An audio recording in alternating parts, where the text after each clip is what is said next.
We are on part 2 of RBTs and BCBAs in schools, and I'm really excited to be able to host or moderate this webinar with these incredible ladies. So let me start by introducing myself. And so I am Rebecca Howland. I am the CEO of iDEAL Hire.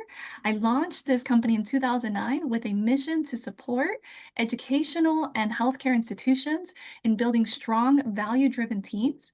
Today, iDEAL works really closely with school systems, and let's define that. It includes public districts, charter schools, private institutions, and learning centers. And our goal is to help them meet their hiring goals while managing the rising demand for special education and behavioral health programs. And that's what we're here today to talk about. So I'm honored to moderate this session as we continue this powerful conversation that we started in part 1, and thrilled to welcome both new and returning attendees and to dive deeper into how RBTs and BCBAs are transforming school environments. So let me take a few minutes to introduce our amazing panelists. I'm going to start with Dr. Smith, who is our third-time panelist, so our more seasoned panelist here. Dr. Smith, she is a special education coordinator with Richmond County, Georgia, a passionate leader in special education and behavioral support. Dr. Smith brings a system-level perspective and firsthand knowledge of district-wide implementation. And you're going to bring in a lot of content this particular webinar that people can take steps to start to develop out their programs within their schools. Absolutely. Very excited for this, Dr. Smith. Yeah. And then we've got Nicole Robertson. She is a BCBA, which is a board certified behavior analyst. And so welcome, Nicole. You're our second-time panelist here. And she's a BCBA with over a decade of experience in special education and in clinical settings, supporting individuals with autism and I'm messing that one up, developmental disabilities. She is passionate about bringing educational and clinical practices like integrating RBTs into schools and works collaboratively to empower students, families, and educators. Welcome back, Nicole. And a shout out to Marika. She is not just an RBT, but she's also one of iDEAL Hire's school recruiters. And as an RBT, a registered behavioral tech with a background in ABA and now staffing, Marika offers a unique perspective on what makes RBT placement successful and sustainable in education settings. Welcome back, Marika. This is your second time here. Hello, hello. And then last but not least, Chelsea Ramington. She is also a BCBA, board certified behavioral analyst. Chelsea has worked in the field of ABA since 2013, starting off as a behavioral tech, and in 2019 became a BCBA and continued her work in the clinical and home setting. She also has experience working as school consultation specialist and specializing in collaboration with daycares and other critical stakeholders. Welcome, Chelsea. Hey, everybody. And Chelsea, I believe you listened to the last webinar, and then this time now you're participating. Yes, ma'am. I was so excited about the content. I had to join. Love it. Thank you so much for being part of our webinar today. And so I want to start this webinar with taking a little bit of time to recap part 1. So we're going to go through a quick panel of questions and answers to ground the discussion. It'll allow us to be able to look back at where we ended in part 1 and some of the information that's really important to then pick up on additional information for part 2. And so we'll start with you, Marika. Would you be able to define for us and explain to us what is an RBT? Sure. So an RBT is a registered behavior technician. I would say someone like a paraprofessional certified by the board, by the BACB. Oh my gosh, why am I drawing a blank to the words there? And RBTs work under the supervision of a board certified behavior analyst. They work directly with clients and often with children with autism or developmental disabilities. Excellent. Thank you. And now fill us in a little bit. You currently work at iDEAL Hire as a school recruiter, but prior to that, you were an RBT for how long? And you were working more at the clinical setting at that time period. Is that correct? For sure. So I was an RBT. I did it for 15 years. I loved it, loved it, loved it. I saw the side of the BCBA, but I was just like, I love working with the kids directly. It just made the difference, to say the least. I worked in mostly of a clinic setting and in home. Wanted to get into school so bad because half the times my schools would send the kids home. Like they had a behavior, they would send them home, and behaviors just developed a lot more. So it's like my students weren't being able to stay within their day, learn. So a part of it, of why I'm so passionate about this aspect, is I really want RBTs to be in school so that students can get their therapy at home, therapy at school, therapy wherever they need it. So it's just a all around the board kind of thing. So just Well, sets them up better for success in the future. thank you for bringing in that perspective. And so let's talk about the BCBA, because you mentioned BCBA in your definition. And so, Nicole, you're a BCBA. Can you share with us a little bit about what they do and who they are? Absolutely. And so, as you said, BCBA stands for Board Certified Behavior Analyst. We call everybody BCBAs because that's a mouthful. We are graduate level trained in the science of applied behavior analysis, another abbreviation, we say ABA, and basically use the science to help understand why challenging behaviors happen, help people improve those behaviors. And we also use that science to teach a wide range of skills, from communication to brushing teeth to potty training to how to even grocery shop. We use the science to teach all kinds of skills. And so we're also, as 𝘰𝘀𝗶𝗵𝘵 said, and also you said, we are part of the team that provides the therapy. And so we, BCBAs, lead the treatment team and supervise the RBTs who are doing so much of the amazing work day in and day out. But yeah, we typically work with people with autism, but we also service, oh gosh, all kinds of people from developmental disabilities like ADHD and people with dementia, and it just can be applied in so many ways. So yes, that's in a nutshell what we are. And Nicole, in your story, what led you to say, you know what, I want to be a BCBA? Sure. Like I have a crazy story, but I'm not going to get too deep in it. But I did leave a career in IT and decide that I wanted to do something more meaningful, which led me to say, I'm going to try to be a teacher. And I got hired by another staffing agency to be a sub, and they desperately needed special education teachers. And so even though that was nothing that I was ever considering, when I started subbing in SPED, I'm like, I love this. I love this. And this is where I learned about ABA. And then I started working as an RBT. And then I actually did become a special education teacher as well. So I was kind of in and out and did behavior consultation in schools and whatnot. And so just similar to what 𝘰𝘀𝗶 said, I saw how desperately that science needs to be incorporated into the school system, and how amazingly helpful we can be. So yeah, I've been in and out of both worlds for some time. Wonderful, wonderful. And so let's talk about that world, right? That school setting, and how does special education department get involved within the school system? And Dr. Smith, I know you've got loads of experience here, so could you share that with us? Yes, on different levels, as a facilitator and things of that nature, as well as program specialist. So the special education department is always involved in when it involves our students with disabilities and without disabilities, but more so trying to help our students with autism. So the special education department, especially in the district level, we try to make sure that all schools are appropriately given resources, and then down to the schools, we're able to have that conversation with the administrators, the teachers, support staff, anybody that's in the school setting. We typically make sure that everybody has that resource. So we're hands-on, we're boots on the ground, making sure that all the resources are met. And then implementation, making sure that the students, each student get what they need as far as, supports. So we're, looking at the IEPs, looking at different plans, implementation. And so we're very hands-on and making sure that we're part of that process. Excellent. Really excited to get to the part of our webinar where you're going to explain to us the process. But let's not get ahead of ourselves. Let's continue to educate at this level our listeners. Nicole, what does it mean to have an RBT in the classroom?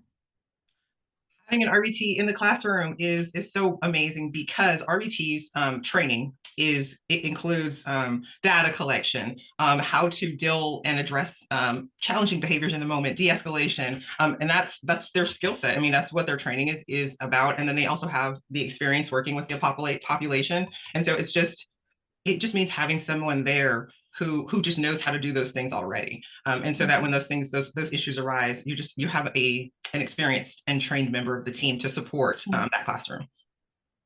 That's amazing. Chelsea, so a lot of times we ask ourselves, when are we supposed to get involved? Like as a school, like at what age? So can you talk to us when it said, hey, early intervention is important? Why is early intervention so critical for student outcomes? Absolutely. As with any diagnosis, early intervention and early detection is key. So the sooner that you can get into treatment, the better the outcomes. And that's the exact same with our students. Our students are required by age to be in the classroom at a certain age. And if that comes with a diagnosis, if that comes with the level of treatment that is required, oftentimes we see that families are forced to make choices whether to send their child to school to get the academic education, to get access to the things that they want their child to succeed academically. But what about their future? What about their diagnosis? What can they do to help support? And to be able to pool those services into schools and offer that in one setting can go a really long way with development, with the diagnosis, but also with the academic education. And to start that from day one is groundbreaking, because you're establishing those routines from the day that child walks into that classroom setting. You're assisting that student from every transition, from every demand placed, from every behavioral struggle that may occur, social interaction, communication interaction with teachers, admin, whoever. That RBT, that person can be in that classroom to help support the early intervention from day one, from the moment they walk into that classroom. Wow, that's key. And that makes that difference of thinking about, hey, are we adding this and thinking about this when students are hitting, high school age? Are we talking about, hey, let's start kindergarten, elementary? For someone that's, I'm not an RBT, I'm not a BCBA, and my daughter's already in college. When I started really getting involved in this, it was, she was already a little bit older, but how soon are you saying that this is starting within the school system?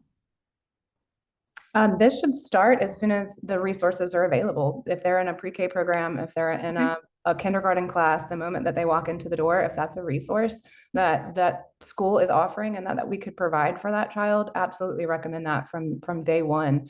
But it's never too late. It's hard to nail down a certain time, but it is never too late. Even if you had a late start and the diagnosis may not have came, as soon as school services started being provided. But the sooner the better. Early intervention is the only researched and effective treatment for autism and for the symptoms that do arise. So to be able to support that the moment that you find out is amazing, to have that option, to have those services in the classroom setting where that student's going to spend a majority of their week. There's a lot of hours spent in the classroom, and to be able to have that person there to identify and to support, that expert there to be able to work through those behaviors in the classroom setting and assist those teachers with those behaviors in the classroom setting can go a really long way, no matter when you start it. That's awesome. Nicole, I think you wanted to add something to that. Go right ahead. Just for anybody who hasn't had a lot of experience with ABA, and just for context, even though we're talking about the school setting, we see kids in the clinical setting like as young as 2 years old. And so it's like the earlier, the absolute better. Like Chelsea said, all the research has shown that is you just have the best outcomes. And so if we're talking about in the school system, it would be, like she said, like immediately, right away, it would be the best time. Excellent. And so as we're talking about this, obviously there are going to be individuals that are thinking to themselves, hey, what if, this, what if that? And so I want to get in front of some of these objections and learn how and empower our listeners on how to address them. So whether they're an administrator, they're a parent, they're a teacher, they're within special education, let's talk about some of these objections. And give me one moment while I get our questions up here so everybody can kind of follow along to these. All right, confirm you guys can see this, right? Thumbs up? Yes, fantastic. All right, so let's talk about some of these objections. So the very first objection is going to be, why do we need RBTs if we already have paras? And so we hear this, I know that this is heard sometimes within some of the school systems. So Marika, you could share with us, why do you need RBTs if paras already exist within the classroom? Sure. So I always like to, tread lightly on this topic, just because, I always like to not make one seem more valuable than the other. It's just because One's role is a lot different than the other. The paraprofessional is really there on the academic point of view, helping, follow classroom routine, things of that nature, where the RBTs, they're trained to help reduce the behaviors.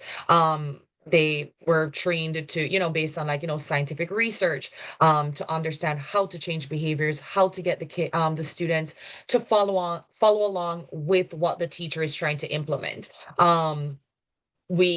RBTs go under clinical supervision, so they have a little extra help from a BCBA that guides them to be like, okay, this is the behavior that's occurring.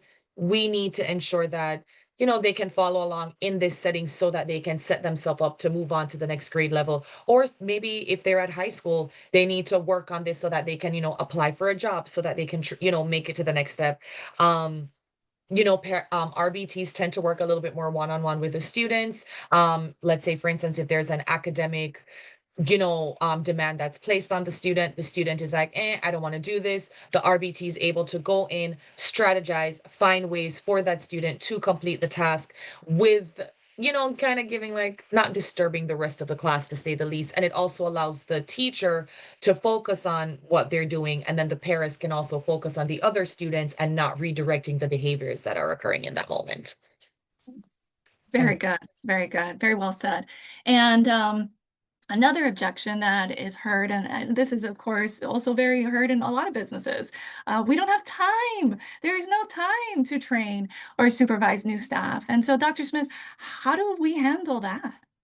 Well, we always have time to train. As a teacher myself, we train when the doors of the schools are open. And so one of the things that we have to do is be very intentional about our staff. What does our staff look like? How do we train?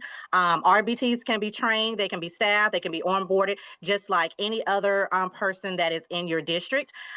We want to try to reduce that administrative burden. So on the front end, if we'll go ahead and train, give snippets, making sure that we're hands-on, making sure that it's an intentional process, meaning if you do it every day, it doesn't seem like training. And so we try to make sure that you put the time in on the front end, which is, hey, how you doing at the interview process? If you select that person, this is what our training looks like. This is what you would get, being intentional about it, but making sure that it's ongoing. So it's not a train on Monday and that's it. We're training throughout the entire school year, because guess what? Our kids are learning throughout the school year. So we want to just make sure that you're intentional. Administrators, principals, the superintendents, we all have to be intentional, and just train is what we're doing. We're in a business of training. So again, it's day one. As soon as that person is signed that contract and say, hey, I'm here with you, you make time, and that goes a long way in student achievement as well as staff morale and retention.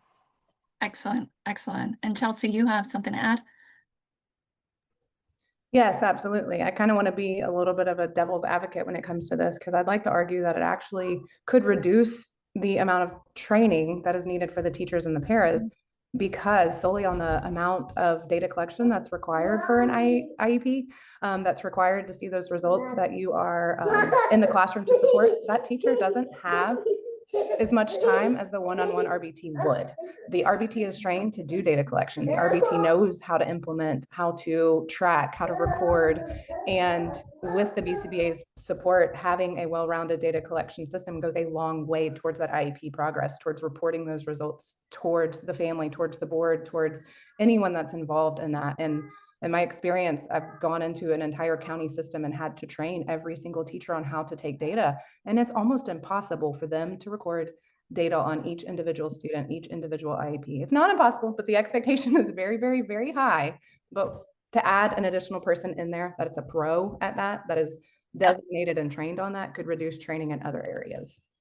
Yeah, excellent. And your daughter has an adorable. Yes, my little man, absolutely. Such a cute laugh. Dr. Smith?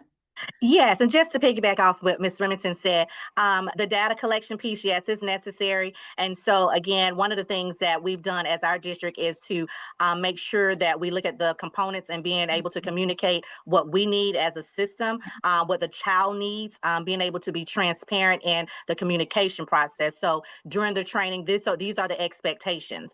Sometimes it is overwhelming for a teacher and, with the RBT collaborating together, and just really the entire IEP team to collaborate. And sometimes that is very difficult to do. Even with time management is difficult to do. But one of the things that we, as our district, we try to pride ourselves on is making sure up front, having what those expectations are. And then also what type of training you will get first. So if all of, knowing that not just the job description, but what does that training look like first? What part of data collection aligns with this specific child? Who will be responsible? So having that action plan up front and being very transparent, and also having the parents involved as well. Also, so it's not only just the RBTs training and being on board, but also just the entire team. So again, supervising that comes with a lot of communication and understanding of those expectations. Yep. And I know we're going to be covering communication and the importance of it, because it's very difficult to implement one of these programs without really strong communication. So let's look at objection number 3. It's too expensive to start a behavioral program. And so I want to touch on this one a little bit, because we had a webinar, and actually let me drop in here the for everyone the link for that webinar. So anybody who's listening and wants to listen to this webinar, was our very first one. Dr. Smith was part of the panel, and it talked a lot about grants on how to, so it was called Unlock grant funding. And so it talked about grants and how to obtain these grants. I do also know that there are in certain states, not all states, insurance reimbursements that you can go after. And then where Dr. Smith is going to talk about later today, which is very similar how she's implemented it within Richmond County schools, it's a kind of a phased rollout. So being able to do it little by little and increase the RBT program over time. I'd love to see it if anybody else has a couple other things to mention on funding, and how do we work through the objection of it's too expensive. I just wanted to add, I don't know a lot specifically about grants, grant opportunities and insurance reimbursement, but I would challenge any district that's considering this to take a look at how much it is costing to have staffing needs, or need additional support. Like how is it affecting your staffing? How is it affecting your turnover? How is it affecting lawsuits? How is it affecting the need for restraints and additional supports and admin calls and burnout and whatnot? And all those things are additional costs to the county. And so if you could possibly maybe allocate some of the budget towards a program like this, but it reduces these costs in these other areas, it may very much so balance out for you. Yeah, that's a great point, Nicole, to make. It's, the cost of attrition, right? And your teachers leaving because they're overwhelmed, and being able to add this cost into your program, you're replacing some of that cost that you're spending on attrition of teachers. Dr. Smith, did you have something else you wanted to add on this one? I did. Just looking at it from the perspective of, yes, it may be it may be too expensive, but when we're looking at it overall, there's an inclusive. A long time ago, and I think I do still use this, is inclusiveness.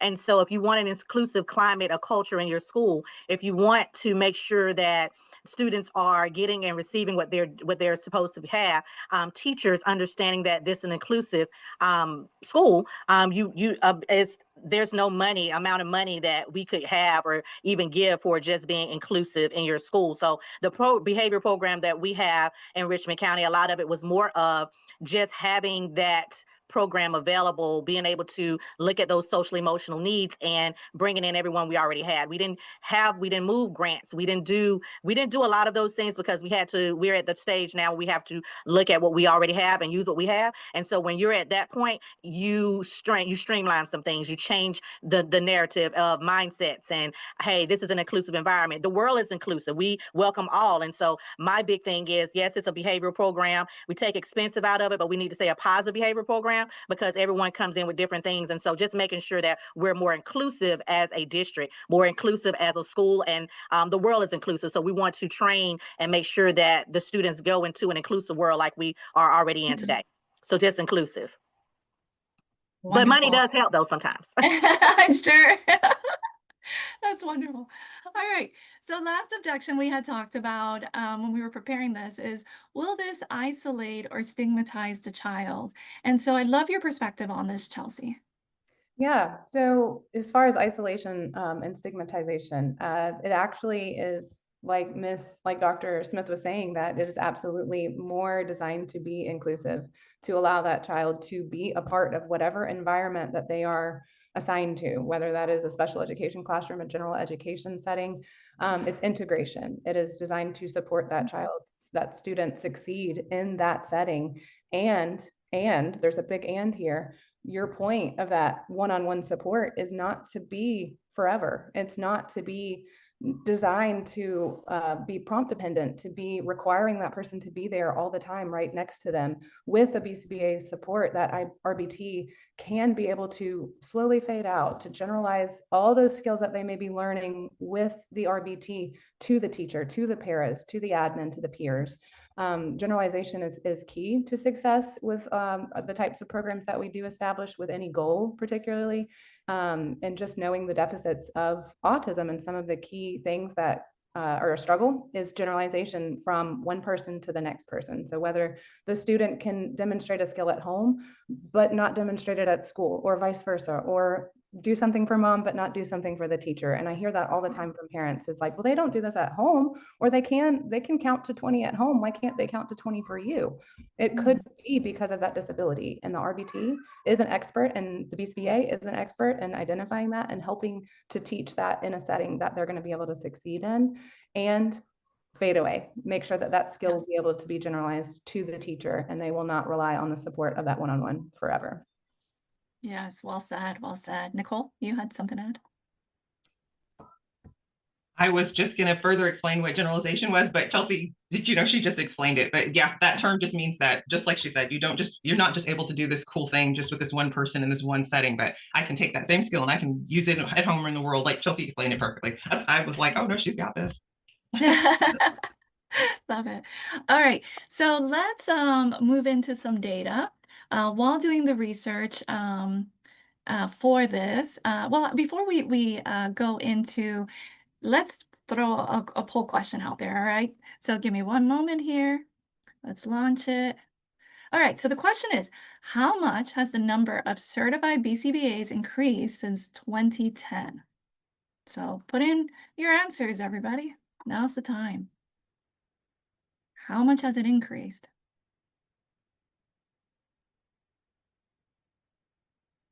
All right, we've got some answers coming in. We've got a few more going. Interesting. Okay. Okay. I think we're all going to be really surprised with the answer here. Marika, you want to give us the answer? Marika, you there? Hold on, no, I'm here. I couldn't get myself off of mute. Hold on one second. All right, I'm ready to press the button, share results. All right, no, I think I don't have the number. I'm like over here. I don't have my number in front of me. All right. Here we go. Hold on. I totally put you on the spot here. You so did put me on the spot, in which it's asking me for a poll quiz right now. Okay, I got this. I got this. Yeah, so I know. It so like the popped up correct. like a whole poll quiz on me. All right, I won't do that again. Sorry. All right, so the correct answer here is it has grown 1,750%. That is a lot.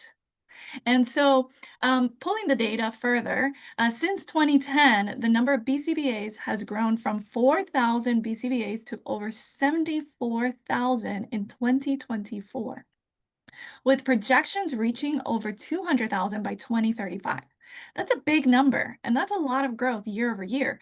And so I'd love to open it up and talk about why. Why do you think it's growing this much? Why is the more individuals becoming certified as BCBAs? And so this is open. Just share with me your thoughts. Anybody have some thoughts on this?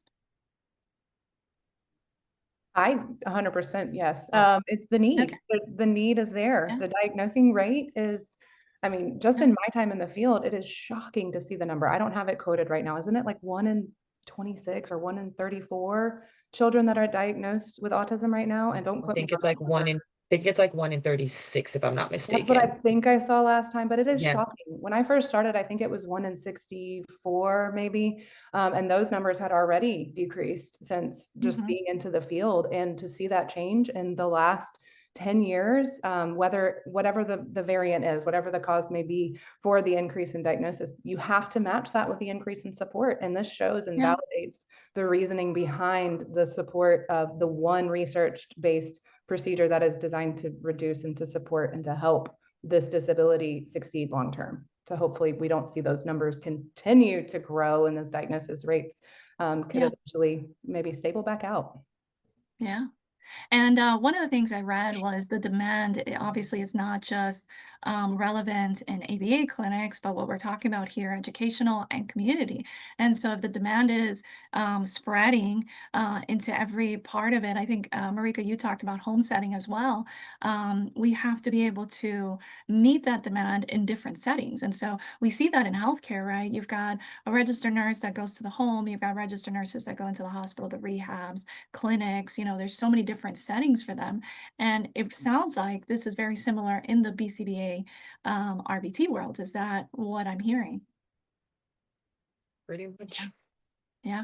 Yes. It's to kind of go where Chelsea was saying, when I started being a behavior tech, it wasn't even an RBT then.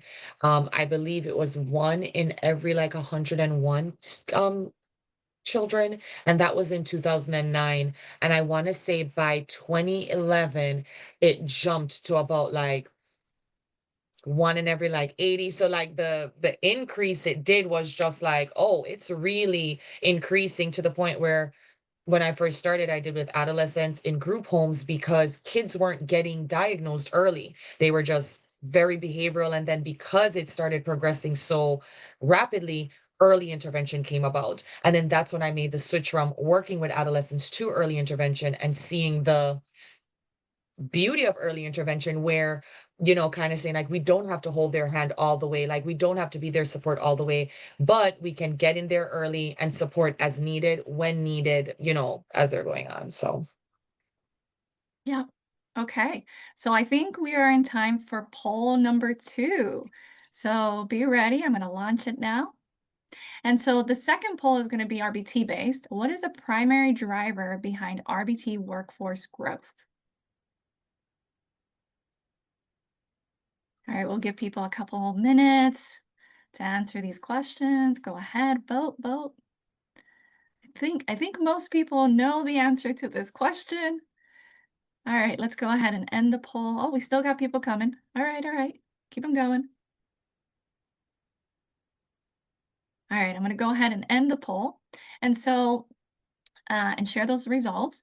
It is all of the above. So the reason for the workforce growth in RBTs is expanded insurance coverage, rising autism diagnosis, which what you guys were speaking about a moment ago, 1 in 36, workforce shortages, and I'm sure there's more reasons. So I do want to show you guys a little bit of data on this one as well. Let me share here. And so from a projected 200 RBTs in 2025, so that's this year, it is projected to grow to 1.2 million by 2035. This reflects a compound annual growth of 20%. That means 20% year-over-year growth for RBTs. What do you guys think about when you hear this? Do you say, no, there's no way, or yes, that absolutely makes sense? And 1,000% makes sense. It makes perfect sense. It's probably even off if you ask me. Right. By next year, it's going to increase. And yes, absolutely. It's unfortunate to say it that way, but there's so many other factors out there where that's a whole different discussion for a whole different day. But I'm 100 and 1,000% sure by next year, this is going to change, and it's going to be maybe even 1.5. And it's unfortunate to say it that way, but just on average of going to a park, I'm with us, and you can identify so many kids, and I'm like, oh, I just want to help. I just want to help them, be more social. I just want to. So I see, and what I do is I'm like, I tell my daughter, I was like, oh, just go play, get them involved. And then from there, she'll be my little person, my little minion that I send out just to not let a kid feel left out, just because I don't want to overstep, because that parent might not know what's going on, or maybe they do know and they don't want to know, or whatever the case. So I'll be like, go play with them. They need a friend or something like that. But the rate is going up. It's going up high, and RBTs are needed just so that we can help the issue because it is also a fixable issue. I might be stepping and doing weird stuff by saying that, but the youngest I've worked with was 10 months old. And the characteristics that this kid just pushed out of autism, I was like, I've never seen it like that before, where just did not attend, really stemmed. Even the doctor that diagnosed was just like, we've never diagnosed this early, but you can't go against the signs. And we did early intervention, strongly went in for like 2 years. By the time he was 3, there's no stims, there's no SIB, there's no nothing. And then we worked with him. He stayed with us until his kinder year, went into kindergarten, went into a general ed classroom, and there is light at the end of the tunnel. We just have to get in there early. And if the schools allow us to be in, I promise you, it can be an awesome arrangement. Awesome. All right, so let's talk about this because you mentioned the schools getting involved, and we're going to transition into how to, like, what do we do next? So we know what they are, we know what an RBT, a BCBA is, we understand the objections, we understand why it's important. We've talked a lot in part 1 on, early intervention and the changes. It's been reinforced here in part 2. But what do you do next? And Dr. Smith, I'm gonna have you take over and share with us because I know you've done this. You've done it within Richmond County, and I'd love for you to share with the listeners what are the steps you took to implement an RBT program within your school system. So within our school system, there was just a lot of different things that we had to reflect on as a district. Like you all were saying, early intervention, it really did increase with our students. Pre-K kindergarten, it was like, oh my goodness. It was like, okay, the cavalry charge is coming. We got 600 something. What are we going to do? And so one of the things that we did, we looked at data. We made sure that we looked at the class sizes. We reviewed the IEPs. So we had a team of professionals to review IEPs. We looked at our class sizes as a district. We met with teachers and parents. And it was just a discussion with parents. As big thing with parents was, where do you see your child? What are some things that your child do at home? And when you were talking about generalization, those were the conversations. So obtaining that was part of the data. The class sizes, we looked at that as a district. We looked at it as a state, but more so looking at it as our district. What do our current class sizes look like? What staff was in the classrooms? We reviewed those IEPs, goals and objectives, where they were currently progressing, where were the deficits, and which helped us move forward with the grade bands. Where do we want to have our students? We looked at elementary first. And the reason why we looked at elementary first, because that was the most influx. It tends to decrease as we get into middle and high school. So we wanted to catch it early, that early intervention. So obtaining that data.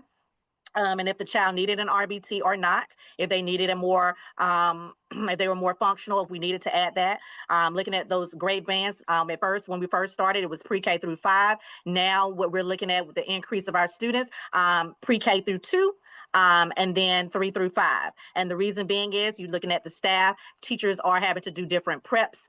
Students are coming in with autism who are not just functional, but we need an academics, and some are coming in with just academics. So we had to split that and then keep that in mind with our teachers having to implement those things as well. Also looking at the student behaviors. When we're setting up the grade bands, we're looking at the students' behaviors, analyzing that with the formal observations, informal observations.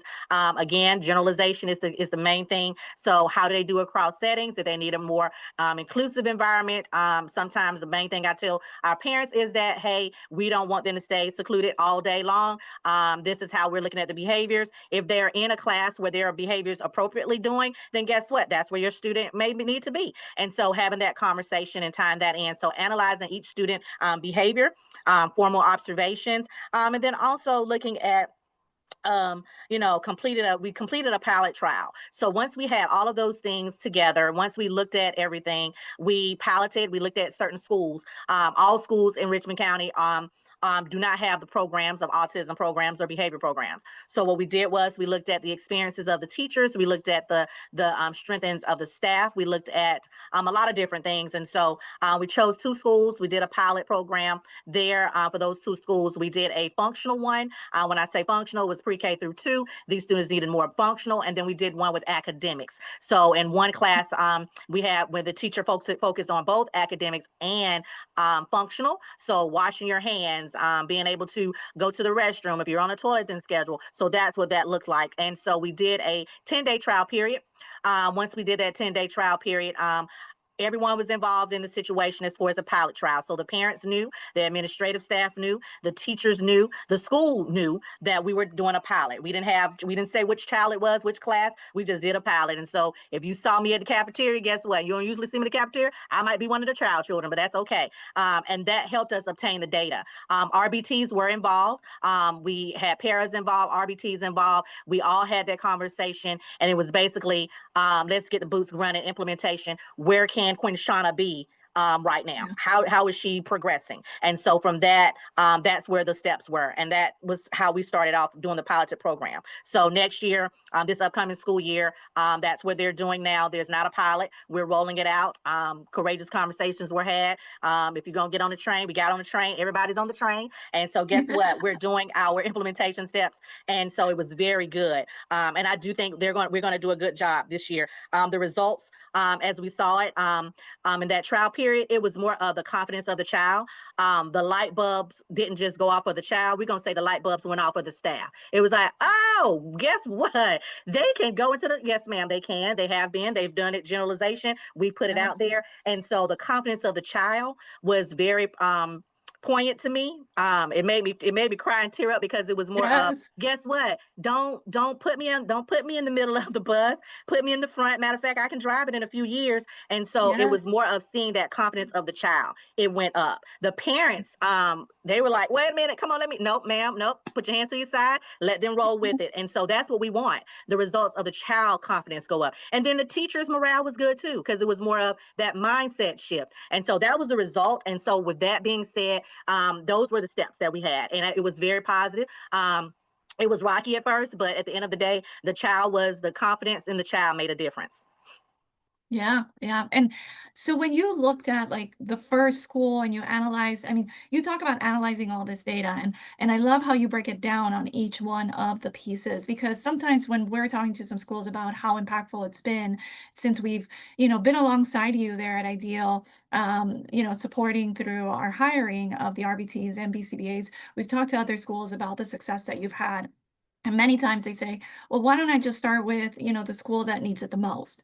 And so what would you recommend at that moment when it's a school that's saying, hey, I think this school needs it the most, but hasn't actually done the legwork yet for the data? What is your recommendation to them? My recommendation would be to check the mindset of the staff. Okay. We have to, if you're not on board, or if it's something that's a vision that we want to make sure that the children will succeed, and we can have a children's conversation about progress, that's where it starts. We did not do it. That was one of the things that I feel like we kind of dropped the ball on. And it wasn't really drop the ball. It was really more of put it on my early intervention hat. How do you feel about it? At that time, I really didn't, to be honest, I really didn't care about how the teachers felt about it. It was more of, we having all this stress, we having this high turnover. Let's look at something else to make sure that we're positive, that you like coming to work every day. So it was more of, if you want to get to the school that, oh, we need it the most, then looking at the grade bands, looking at the teachers' personalities, the students' personalities, the parents' personalities, having that conversation. So being able to have that data and that conversation. This is what it looked like. This is why 𝘰𝘀𝗶𝗴𝗵𝘁𝘀 is not coming to school every day, because somebody hit her yesterday and she's upset and she's not trained, or fully have the not the mindset or the capability, but may not understand. And sometimes we block that out, that, hey, I'm helping with teachers and they don't really understand and they need that resource. So being positive going in and say, let's look at this, and giving them a understanding of, hey, we're all here together. I have you. And that's just not just for the teachers, but also for the students, because at the end of the day, you want the teachers to be okay but you want the students to be okay-er, if that's the word, and we want them to do that. And That's so just building that, having that conversation, but being positive about, hey, let's try this. That's one of my favorite things. Let's try this. So this leads into that portion of we're going to talk about communication. And Mm-hmm. so I think you really put it together on the aspect of what should, effective communication be. But can you touch a little bit more on what should effective RBT training for teachers look like, and how can you empower them, then overwhelm them? So you come to them with communicating and be like, hey, I'm adding this in, we're going to help train you, but like, what more do you need to provide them at that point? So one of the things that we provided more of is making sure that they are, first of all, knowing what the autism diagnosis states. Like we did earlier in the presentation, what is an RBT? What is the purpose? Giving the expectations, looking at confidentiality. How do you communicate with those in the classroom? How do you, looking at de-escalation, what are those terms? What is verbal behavior? What does those terms look like? What is some of the parents know that you're already doing it. It's a technical clinical term, but at the end of the day, this is how it's supposed to be. When I say varying the task, I don't mean hovering over. I mean giving them something that they like first, and then giving them something, the task that they can do.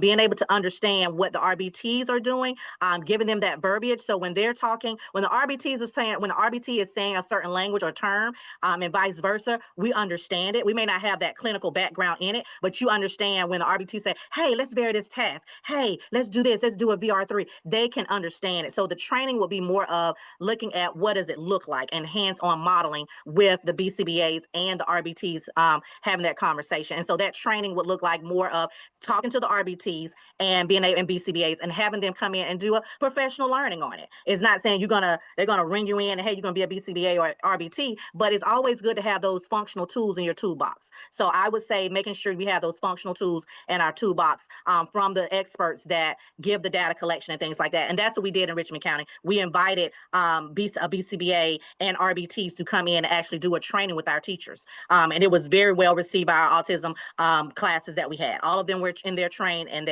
we did a PL on it, and it was an ongoing PL. It wasn't just a 5-day. It was an ongoing PL, ongoing throughout the school year. That's great stuff, Dr. Smith. And again, we've seen the success from Richmond County, so you've done an incredible job implementing this program. Chelsea, when we talk about communication, how do we communicate to the parents that the RBT is a support and not a stigma? Yeah, absolutely. That can go a long way just through initial communication, initial knowledge-based conversations to help the team align. I encourage everyone that is trying to go down this route to have those tough conversations with the families, to sit at that IEP table and focus on learning what the team needs, what the student needs, what the parent priority may be, because they're a huge stakeholder in this child's success. They do know their child in and out and the behaviors, but academic setting is one thing. So being able to get down to the nitty-gritty and have those conversations with the parents to help them understand that the role of the RBT is to support whatever the goal may be for that child. So having that flow of expectation of first knowledge-based, learning the goals, learning the parent expectation and the student expectation, and then how to integrate those goals into the classroom setting with an RBT support through the RBT, through the teachers, through the entire team. And on the other side of that, sometimes you may also get the objections for just being kind of adversive to hearing that there may be challenges at school, or there may be disability that is occurring. And I want to pull in the BCBA on that. I would encourage the BCBA to be able to have a one-on-one conversation maybe with that family to help them understand what autism may be. It could be a very early intervention thing. And sometimes I hear that the doctors don't provide support, they don't provide resources, they don't provide education on what autism is and what services that they can ask for and what they can receive to support that child's growth. And to have that knowledge and understanding can go a long way in their development over time. So break those barriers and communicate as a team. Yes, communication's key. And I know you guys mentioned that as we were talking about this webinar. And so I do believe there's a question here from Elena. It's, with the needs of RBTs increasing, do we have current communications or a plan in place with Professional Standards Commission to recognize RBTs in the system rather than under the paraprofessional label? Do any of you guys have an answer for this one? I don't Yeah. think we have one as of yet, as far as the labels, as far as the actual job description or doing so. I would say that I have reached out to certain constituents, other people, Yeah. and so having that conversation, but it's trying to find out who can I get someone to move the needle. So again, Yeah. it's more of looking at that piece, and I do think that is Yeah. something that we need to push. Yeah. RBTs, BCBAs. If we're in here, if you're all a collaborative, you Mhm. know, it's not just someone on the outside coming in. So yes, I do agree. But right Yeah. now we don't. But that'll be a good one, Miss O'Neill, to go ahead and help us with that. That'll be good. Yes. Right now we don't have anything to my knowledge.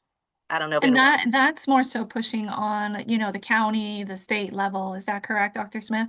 Okay. So those listening that have, friends, family, network in that community, reach out to them, talk to them, have them watch this webinar so that they can be educated, so they understand the huge need for being able to add this label instead of just having paraprofessional, but Absolutely. including the RBTs and the BCBAs into it.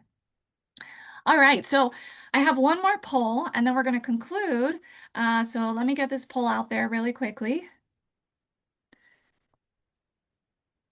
And so this poll is, would your school benefit from piloting an RBT program? And so in this webinar, we talked about what is an RBT, what's a BCBA, what are objections around it. We talked about how to build an RBT program, and then the communication around who to talk to, right? And in communication, there's so much more we can talk about this portion of it, because you've got administrators, you've got the teachers and staff, you've got the parents, the students, the community. There's a lot of individuals to include.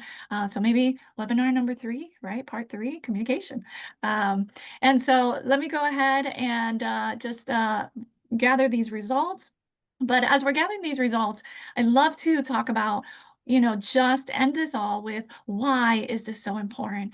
And I know you guys talked about it's about the future. So love to hear from each of you. And, if you can give me your 30-second recap of why is it so important? And I'll start with you, Nicole.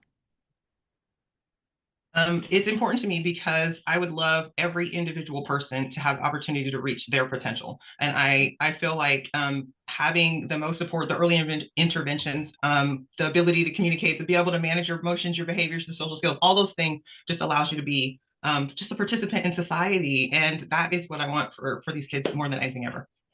Excellent. Marika? I'm gonna also tie myself. I just want RBTs in the schools just because, piggyback on what Nicole said, it's for the end goal. Everybody needs or has the opportunity to just be with society. They need to be with society. All of our kiddies need to be. I'm probably just going off, but I'm near and dear. Talk to me on the side, but we just need it in schools just to help the behaviors, to help the schools, and just to let the schools know that they will have the support they need. 100%. Chelsea?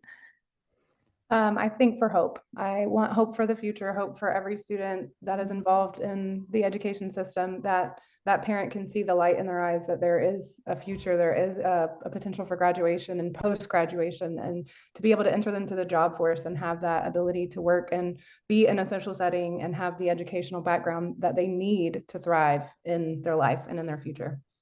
Yeah. Dr. Smith? Okay, so my phrase is because it's necessary. Yeah. And it's necessary because someone in the future, one of our students, one of our children in America who has autism, who has ADHD, who has whatever diagnosis you may have or whatever, and we're going to take the diagnosis out of it, because it's necessary and because they may be one of the panel members on this webinar, on a webinar in the future, and we want them to be able to say, hey, they tried, let's go ahead, and we're going to continue to keep that going. So it's because it's necessary. It's because we will have a 𝘰𝘁 Remington sitting here one day. We'll have another 𝘰𝘁 Smith. We'll have another Nicole Robertson. We'll have another Marika, and we'll have another Rebecca, because we need to know that it's going to move forward. And that's it's not profound, but it's necessary. And I've seen it happen, and I know it feels good to see when children that you have taught come back and be like, hey, I got a family, hey, I'm getting ready to be a teacher, hey. And so it's necessary because our boots on the ground works, and it needs to happen. Amazing. And so thank you. Thank you for joining us today. To the listeners, thank you, each of you panelists. You guys are amazing. What you're doing every day is impacting so many lives. With the right support system in place, schools can be inclusive, empowering, and equipped for every learner to thrive. And that's what we're trying to do here. So let's keep this conversation going. Let's keep changing lives. And thank you, each one of you. Really appreciate your time today. Have a wonderful afternoon.